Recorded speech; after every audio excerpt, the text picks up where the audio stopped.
गीता अध्याय 9 श्लोक संख्या 5 न च मत्स्थानि भूतानि पश्य मे योगमैश्वरम्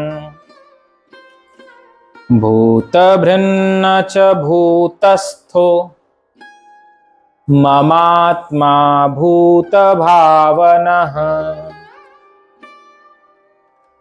वे सब भूत मुझ में स्थित नहीं हैं, किंतु मेरी ईश्वरीय योग शक्ति को देख कि भूतों का धारण पोषण करने वाला और भूतों को उत्पन्न करने वाला भी मेरा आत्मा वास्तव में भूतों में स्थित नहीं है।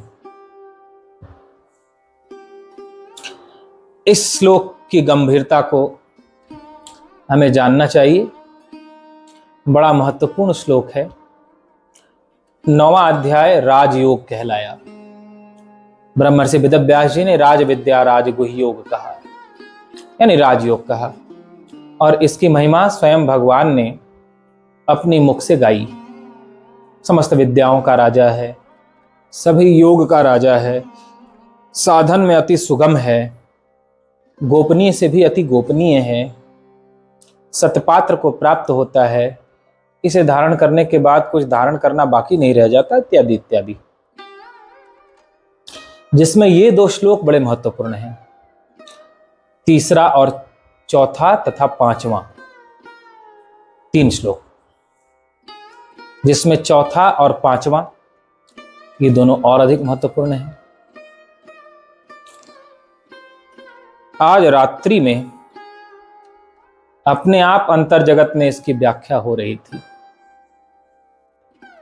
कई बार मैंने कहा है आप लोगों से कि शुरू में गीता पढ़नी पड़ेगी, लेकिन एक समय के बाद गीता आपको पढ़ाने लगेगी।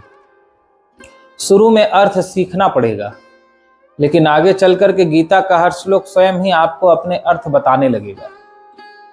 नए नए भाव, नए नए गूढ़ ज्ञान आपको अपने आप दिखाई पड़ने लगेंगे। आपको गीता कभी आकाश में लिखी दिखाई पड़ेगी, कभी अंतर मन में चलती सुनाई पड़ेगी। बहुत चमत्कार दिखाई पड़ेंगे इसको लेकर, जो समय समय पर मैं आपको बताता रहता हूं। लेकिन सबसे विलक्षण बात जो लगातार पाठ करने वाले हर पाठक को अनुभव में आती है, वो यह है कि आप जब श्रद्धापूर्वक नित्य इसका पाठ करने लगेंगे अर्थ सहित, तो आगे चल करके ये अर्थ अपने आप कहने लग जाएंगे आपसे। कुछ स्वर्ण अक्षरों में भी लिखे दिखाई पड़ने लग जाएंगे। फिर आपको गीता नहीं पढ़ना पड़ेगी, गीता आपको पढ़ेगी। आपको गीता समझना नहीं पड़ेगा, गीता अपने आप को समझाएगी कि मैं ये हूं, मैं तुमसे ये कह रही हूं। हर श्लोक कुछ कहेगा। तो इस श्लोक की व्याख्या आज करनी थी, और प्रायः जब मैं आ जाता हूं सत्संग करने और गीता जी उठाता हूं, तभी मुझे पता चलता है कि आज ये श्लोक है, और उसके बाद जो हृदय में उसको लेकर भाव आता है, वो सरल से सरल, जैसे आप लोग पात्र सामने हैं उसके हिसाब से रख दिया जाता है। पात्र के अनुसार भी हृदय से भाव आता है, लेकिन वो अपने आप आता है। जैसे आप लोगों की जगह कोई दूसरे पात्र रहेंगे, दूसरे तरह का भाव हृदय में आएगा, उसी श्लोक का बिल्कुल अलग अर्थ हो जाएगा। और तीसरे तरह के लोग होंगे तो उसी का बिल्कुल अपने आप अलग अर्थ हो जाएगा। मुझे ये देखना भी नहीं पड़ेगा कि कौन सामने है। कोई सन्यासी सुन रहा होगा तो उसके पास बिल्कुल अपने आप अलग उसका अर्थ निकलने लग जाएगा। तो मैं जब सामने लेकर के बैठता हूं गीता जी का श्लोक, उसी समय देखता हूं, पहले से नहीं देखता। आप लोगों के सामने ही देखता हूं, अच्छा ये श्लोक है, इसकी ये व्याख्या करनी। तो अपने आप ही हृदय से, मेरे को ये भी नहीं पता होता श्लोक की व्याख्या करने से पहले कि इसकी इसको क्या क्या भाव आएगा, पूरा कहते समय मैं खुद ही अपने आप को सुनने वाला होता हूं। और जब पूरा बोल लिया जाता है तब पता चलता है अच्छा ये आज बोला गया। पहले से सोचकर उस पर बोला जाए या सोचकर मैं आऊं कि इसका ये अर्थ समझाऊंगा, इसका ये भाव समझाऊंगा, ऐसा नहीं होता। गीता अपने आप कहलवाने लगती है कि ये कहो, ये कहो, ये कहो, ये कहो, ये कहो, और वैसा भाव अपने आप निकलने लगता है। और यह भी विलक्षण बात है कि इसी श्लोक का अर्थ यदि आप दूसरे दिन मुझसे कहोगे कि महाराज जी फिर से बता दीजिए, तो बिल्कुल अलग भाव निकलेगा। जैसा आज मैंने किसी श्लोक का भाव बताया आधा घंटा, वैसा कल भी हो यह बिल्कुल जरूरी नहीं है, अलग होके रहेगा वो। यदि एक ही श्लोक को मैं 10 दिन कहूं, 10 दिन यदि आप पूछो कि आज फिर बताइए, आज फिर इसका भाव बताइए, आज फिर इसका भाव बताइए, तो 10 दिन बिल्कुल एक ही श्लोक का अलग अलग भाव रहेगा। तो गीता जी स्वयं बुलवाती, और यह किसी के भी साथ होता है। और ये जो श्लोक आज बताने जा रहे हैं, इसका तो एक अलग ही, आज यद्यपि कहने का मन तो नहीं था लेकिन याद आ गया तो मैंने कहा कह दूं, ताकि आप लोगों को इससे प्रेरणा मिले। रात्रि के समय जब सो गए थे, गहरी निद्रा में थे, तो अपने आप ही यह श्लोक चलने लग गया रात्रि में, नींद में ही, और इसकी पूरी व्याख्या भी रात भर चलती रही। पूरी इसकी व्याख्या रात भर गहरी नींद में होती रही। इसका ये अर्थ है, इसका ये अर्थ है, इसका ये भावार्थ है, इस श्लोक में ये कहना चाह रहे हैं भगवान, इस श्लोक में ये कहना चाह रहे हैं। पूरे रात ये व्याख्या चलती रही। और जब उस पर विचार किया गया तो वो बहुत ही मार्मिक व्याख्या थी। जो कोई साधक होगा, जो इस मार्ग की साधना कर रहा होगा, वह उसको समझ पाएगा। तो जैसा मैंने कहा, गीता एक समय के बाद स्वयं अपने आप को पढ़ाने लगती है। पढ़ना नहीं पड़ता, वो खुद कहती है कि देखो मैं ये हूं, मेरा ये अर्थ है। तो वही होता है, नित्य होता है आप लोगों के बीच। मैं कभी पढ़कर नहीं आता, लेकिन जब आते हैं तो अपने आप ही गीता बताने लगती है, ये अर्थ है, ये अर्थ है, ये अर्थ है, और वही भाव आप लोगों के सामने व्यक्त कर दिया जाता है। और कभी कभी किसी विशेष श्लोक का तो विशेष ही होता रहता है, जैसे रात्रि में गहरी नींद में इस श्लोक की व्याख्या अपने आप ही रात भर चलती रही, और विलक्षण व्याख्या थी, जिनमें से कुछ बातें आप लोगों को बता सकते हैं, यदि समझ में आए तो समझ पाए। भगवान ने कहा, न चमत्स्थानि भूतानि पश्य में योगमैश्वरम। हे अर्जुन, मेरी ईश्वरी योग शक्ति को तो देखो कि ये सभी भूत प्राणी मुझ में स्थित नहीं है। अब थोड़ा चौथे श्लोक पर दृष्टि डालिए, ऊपर के श्लोक पर दृष्टि डालिए। तो भगवान कह रहे हैं, मत स्थानी सर्वभूतानि। मया ततमिदं सर्वम है, उसके नीचे की पंक्ति पर आइए, तो है मत स्थानी सर्वभूतानि, चौथे श्लोक में, जिसका अर्थ हुआ कि सारे भूत प्राणी मुझ में स्थित हैं।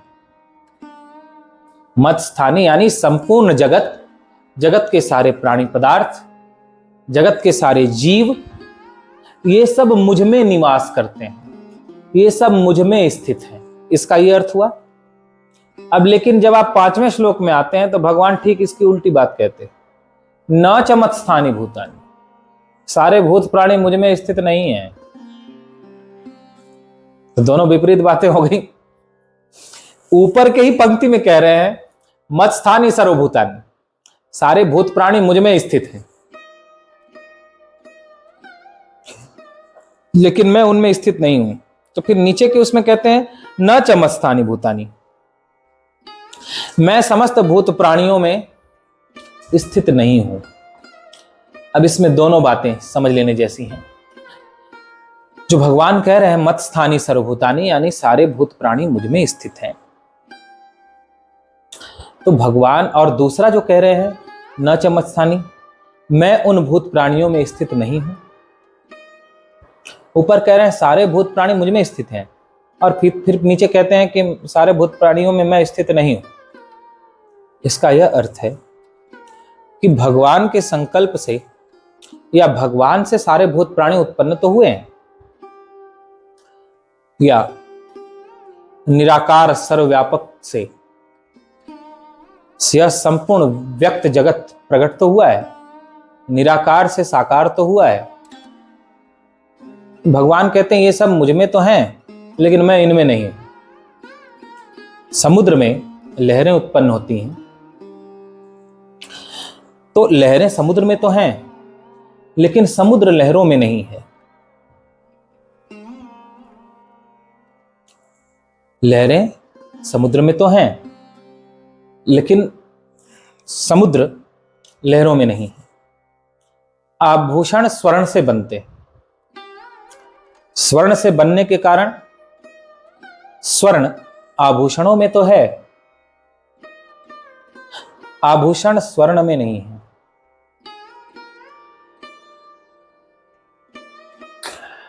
यानी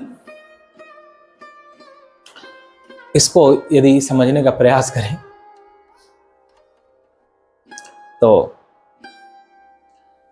समस्त भूत प्राणी परमात्मा से उत्पन्न तो हुए हैं, लेकिन उन्होंने जो अपने को शरीर मान रखा है, मैं शरीर हूं, मैं स्त्री हूं, मैं पुरुष हूं, मैं वृक्ष हूं, मैं नदी हूं, मैं पर्वत हूं, मैं देवता हूं, मैं गंधर्व हूं, मैं नाग हूं, मैं किन्नर हूं, मैं यक्ष हूं, मैं राक्षस हूं, मैं माँ हूं, मैं पिता हूं, मैं भाई हूं, मैं मित्र हूं।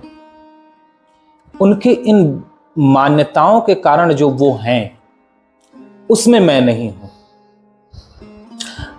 यद्यपि वो मेरे से उत्पन्न हुए हैं, इसलिए सब कुछ मेरा ही स्वरूप है, लेकिन जो कुछ भी मिथ्या है, अज्ञान है, अविद्या है, उसमें मैं नहीं हूं। जो कुछ भी सत्य को असत्य मान लिया गया है, झूठ को सच मान लिया गया है, उसमें मैं नहीं हूं। जैसे न कोई स्त्री है, न पुरुष है, न शरीर है, न ब्राह्मण क्षत्रिय वैश्य शूद्र कुछ है। सर्व एकमात्र ब्रह्म है, परमात्मा निराकार ही साकार हुआ है सभी रूपों में, दूसरा नहीं। लेकिन जो दूसरा अपने को मान लिया है, उसके दूसरे भाव में मैं नहीं हूं। वह अज्ञान के कारण से ही पाप करता है तो पाप भोगता है, पुण्य करता है तो पुण्य भोगता है, धर्म करता है तो धर्म भोगता है, अधर्म करता है तो अधर्म भोगता है। लेकिन ये धर्म अधर्म, पाप पुण्य, स्वर्ग नरक, मोक्ष बंधन, ये तभी तक हैं जब तक कि उसने अज्ञान को धारण कर रखा है, दो मान रखा है उसने। जब तक द्वैत जब तक उसके भाव में है, तब तक ही सुख दुख, स्वर्ग नरक, मान अपमान, मोक्ष बंधन, यहां तक कि ईश्वर और संसार, ये सब भी हैं। लेकिन जब तक कोई ऐसा मान रहा है, द्वैत यानी दो मान रहा है, तब तक उसके द्वैत भाव के अनुसार जो जगत बना हुआ है, उस जगत में मैं नहीं हूं। द्वैत भाव में जो जगत है, उस द्वैत भाव के द्वारा बनाए हुए जगत में मैं नहीं हूं। लेकिन पूर्ण ज्ञान, पूर्ण बोध स्वरूप स्थिति में न स्वर्ग है, न नरक है, न ईश्वर है, न जगत है, न जीव है, न माया है, न ब्रह्म है, न सुख है, न दुख है। वहां तो सिर्फ मौन है, एक ही है, और एक वाणी का विषय नहीं है, वह एक सिर्फ मौन है, निशब्द है, वहां शब्द नहीं है। वह सिर्फ अनुभव गम्य है, वह आपका अपना ही स्वरूप है, अनुभव गम्य है। जैसे गूंगे को गुड़ खिला दिया जाए तो गूंगा उसके विषय में कुछ कह नहीं पाता, ऐसे ही वह ऐसा है जिसके बारे में कहा नहीं जा सकता। कहते ही दो हो जाता है, कहने वाला और जो कह रहा है। कहने वाला और जो बातें कह रहा है वो दो चीजें हो जाती हैं, जबकि दो है नहीं। और भगवान कहते हैं जो कुछ भी दो भाषित हो रहा है, द्वैत भाषित हो रहा है, उसमें मैं नहीं हूं। न चमस्थानी भूतानी। द्वैत भाव में, अज्ञान भाव में, ये मेरा है, ये तेरा है, ये मैं शरीर हूं, मैं स्त्री, मैं पुरुष, ब्राह्मण इत्यादि, उसमें मैं नहीं हूं। लेकिन मत्स्थानी सर्वभूतानी, मेरे में सब है। इसका अर्थ यह है कि सब मुझसे ही उत्पन्न हुआ है। लेकिन मुझसे उत्पन्न होने का यह अर्थ नहीं है कि वह अलग हो गया। कोई स्त्री उत्पन्न हो गई, कोई पुरुष उत्पन्न हो गया, कोई बालक उत्पन्न हो गया, कोई वृद्ध उत्पन्न हो गया, ऐसा नहीं है। मुझसे उत्पन्न होने के कारण सब मैं ही हूं। तो मैं नहीं हूं भूतों में, इसका अर्थ है कि जो उन्होंने मान रखा है द्वैत, उस द्वैत भाव में मैं नहीं हूं। उस दो भाव में मैं नहीं हूं। क्योंकि बोलेगा तो अलग हो जाएगा जो बोल रहा है उससे। जिसके बारे में बोल रहा है, तो जो बोल रहा है वो जिसके बारे में बोला, दो तो हो गया ना। बोलने वाला और जो बोल रहा है वो दो तो हो गए, दो है ही नहीं। और जब तक दो है तब तक अज्ञान है। और दो होने पर फिर एक का अनुभव एक ही है, तो कैसे उसके बारे में कुछ कहा जा सकता है? उसे एक का अनुभव ही किया जा सकता है, कहा नहीं जा सकता। तो यह बड़ा विलक्षण श्लोक, जिसकी व्याख्या रात्रि में नींद जब थी तो गहरी नींद में अपने आप हो रही थी, और पूरी रात इसकी व्याख्या चलती रही। अपने आप ही इसके विलक्षण विलक्षण अर्थ चलते रहे, जिनमें से कुछ अंश आप लोगों को बताया। जो समझ सके, धारण कर सके, वो समझ सकता है, धारण कर सकता है। इसमें जो भगवान कह रहे हैं कि मेरे में सब स्थित है, और सब में और भूत प्राणियों में मैं स्थित नहीं हूं। सब मुझसे उत्पन्न हुए हैं लेकिन मैं उनमें नहीं हूं। इसका एक यह भी गूढ़ अर्थ है कि आप ही वो निराकार ब्रह्म हो। राजयोग की यह विलक्षण बात है कि भगवान ये नहीं कहते कि तुम अलग हो और भगवान अलग। तुम अलग हो और जो कभी नष्ट न होने वाला अविनाशी है, चेतन है, वह अलग है। ऐसा भगवान कहीं नहीं कहते। इस राजयोग की यही तो विलक्षणता है कि यदि तुम में श्रद्धा है, यदि तुम में मेरे वचनों पर विश्वास है, तो तुम मानो कि वह ब्रह्म जिसकी तुम खोज कर रहे हो वो तुम ही हो। तुमसे ही यह सारा संसार उत्पन्न हुआ है, तुम में रहता है और तुम में ही विलीन हो जाता है। तुम एक शरीर में नहीं हो, बल्कि शरीर सहित सारा अस्तित्व तुम में है। तुम सर्वव्यापक दृष्टा, साक्षी, चेतना, जो शरीर से अलग है, तुम वह हो। दो नहीं है यहाँ पे, और जो एक है वो तुम ही हो। तुमने जो यदि तुम यह मान रहे हो कि यह स्त्री है, यह पुरुष है, मैं शरीर हूं, यह शरीर मेरा है, यह परिवार मेरा है, यह मकान मेरा है, यह संपत्ति मेरी, इत्यादि इत्यादि, जो भी तुम परिचय संसार का जोड़ रहे हो इस शरीर से, जो कुछ भी तुम्हारे द्वारा माना जा रहा है, उन भावों में तुम हो ही नहीं। मैं, भगवान कहते हैं मैंने, तुम नहीं हो उन भावों में, बल्कि तुम तो जहां अद्वैत है, जहां दूसरा है ही नहीं, तुम वही हो। तुम इन अज्ञान के द्वैत के भावों में नहीं हो। यह इसका कुछ गूढ़ अर्थ आप लोगों के सामने उद्घाटित किया गया, जो राजयोग है, जिसके विषय में भगवान कहते हैं कि बिना श्रद्धा के, बिना निर्दोष दृष्टि के, यानी जब तक आपको किसी में दोष दिखाई पड़ रहा है तब तक यह ज्ञान धारण नहीं होगा। बिना श्रद्धा के यह ज्ञान धारण नहीं होगा। जब तक किसी में दोष दिखाई पड़ रहा है, ऐसा है, ये ऐसा है, ये ऐसी है, ये ऐसी है, जब तक यह राजयोग जो समस्त विद्याओं का राजा है, यह धारण नहीं होगा। यह धारण नहीं होगा। निराकार सर्वव्यापक चेतना तुम ही हो, कोई दूसरा ब्रह्म नहीं, दूसरा परमात्मा। द्वैत भाव में ही सब है, ईश्वर हो चाहे संसार हो, अद्वैत में सिर्फ एक है, वो तुम ही हो, तुम ही हो। बोलिए गीता माता की जय।